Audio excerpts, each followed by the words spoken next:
Hello, musta? Hello po. Siya nga pala si Ma'am Jenny. Nakasama natin mag-road test ng Suzuki Jimny at syempre yung Espresso. At na-invite niya kasi ako dito sa launching ng Suzuki Dzire sa Suzuki Caloocan. Hindi ako ready, sir.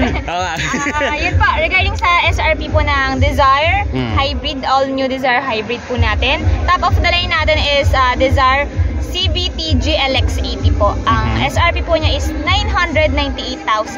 Okay. And for the second variant, meron po tayong Dzire GL CVT. Okay. Ang SRP po niya is 928,000. Okay. So, dalawang variant lang pala tong Yes, tong Dzire. So, weirdly, nandito kami sa loob. Dito kami sa start. Dito rin sa likod din. So, yan, habang hindi pa sila magpipicture. Tapos, yan, kanina in-unveil na to. Pero, pinayagan na kami ulit na yung tanggalin yung mga cover nito. Kasi yan, syempre, napakaluwag ng leg space room. Anong height nyo, Ma'am Jenny? 5'1". 5'1". So, syempre, ayan, luwag na luwag. Syempre, ako rin, luwag na luwag rin. 5'6" daw ako. Pero, chinichika lang ata ako nun eh. So, ayan, within may near space room, dito okay naman siya. Pero dito lang naman yung natin, side pockets, back pockets natin for the seats. So, yan, may mga zippers tayo dito. And then, yan, ito yung may air vents. Yan, ganun lang naman yun. So, yan. And then, so, yan. Tapos meron tong armrest dito sa pinakagitna, 2 cup holders as usual. Tapos, yan yung may, tawag dito, center headrest as usual siya. Yan. So, before anything else, pumunta ako sa harap. Ma'am Jenny, malolocate ka ba sa SM North, di ba? Yes po, malolocate niyo po ka sa Suzuki SM North EDSA and Suzuki Auto Caloocan. Yan. So, if ever may test drive kayo, yan, mag-contact nyo na lang si Ma'am Jenny. Schedule lang po natin, driver's license na po ang kailangan. Yes, kami po i-reschedule po namin na. Schedule po namin yung test drive namin ni sir kasi nga medyo merong anyway. Okay. Tapos ito yung halogen na ilaw, yan, dalawa yan, tapos dito sa sentro. Tapos yung may mga charging ports, no? Yan, yes, may mga charging ports. Type C and ano na yan, sir? Nga, no? Type C to Type C. Type C na yan, tsaka Okay, so tapos ito yung mga door handles. Yun lang naman na pwede natin paglaruan dito eh. Tapos yung power windows natin, seat belts as usual. Tapos may mga beige na kulay ng seats, tapos yung mismong roof lining natin. So yan, demo na nila. So pwede harap tayo. So hindi ko siya i-start kasi nasa loob po tayo ng dealership. Oops, medyo maingay, baka ma-copyright. Keyless entry nga pala to. Yan. Ayos. Okay, so yan ang 3-spoke steering wheel. Pero to be fairly honest guys, dapat ngayon na magiging second time kong itetest itong Dzire. Pero yun nga, kasi may before sa akin may nangyari. Pare yan, sige. Engine start. So hindi ko siya i-start. Kubulabugin lang natin. Ayan din. So patayin na. Ay sige, ilagyan na natin ang aircon na konti. Infotainment system na to. Lalagay ko kung Apple CarPlay or Android Auto ready na siya. Perhaps meron na rin siya. Wireless na siya? Apple. Okay, that's good. Demonetize pa tayo. Tapos hazard switch natin dito sa gitna. And very very nice yung yung mga wood trims natin dito. Alam ko naman na duplicate. Tapos mga parking sensors, tapos ito yung yung power ng Dzire actually. Yan yung party piece niyan. Yung auto start stop. So yun yung yung kumbaga yung technology na tawag dito para sa hybrid system nito. Hybrid nga pala to since wala siyang coding, 'di ba, Ma'am Jenny? Coding meron pa din po. Hybrid to?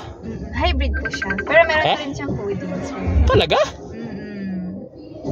Paano yung mga ibang unit niyo walang coding? Ang walang coding lang po sa amin is si Ertiga, sir. Ertiga. Talaga? May coding to Yes po.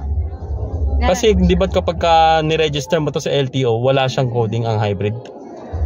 Hindi po kasi mild hybrid lang siya. Mild hybrid lang. Depende po sa pagka-hybrid niya, sir. Okay. Sige, paano ba naman? Sabay, maikot yun.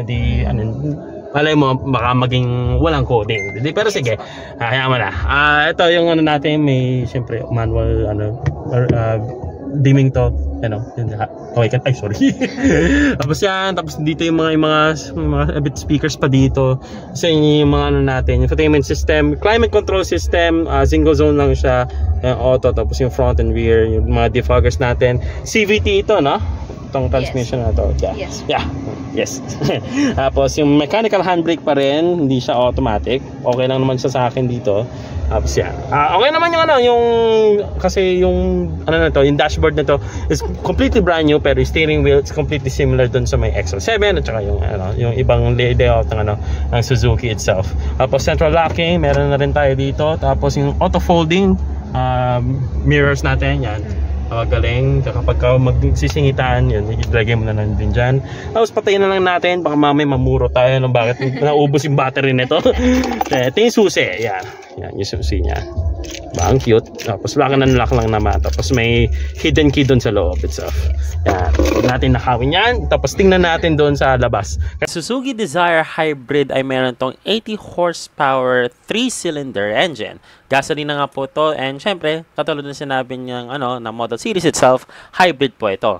Ang transmission nito is a CVT. Tapos meron pa sila sinasabi na Hardtech platform. Ito yung tinutukoy doon sa mismong chassis na ginamit dito sa Suzuki Dzire. Ang fuel capacity natin dito is 37 liters. Kung compare naman sa Suzuki Espresso ay 24 liters ang gamit noon. Ganito naman ang Suzuki Desire's exterior part. Masasabi ko lang dito, ang iksi-iksi talaga ng sasakyan na ito.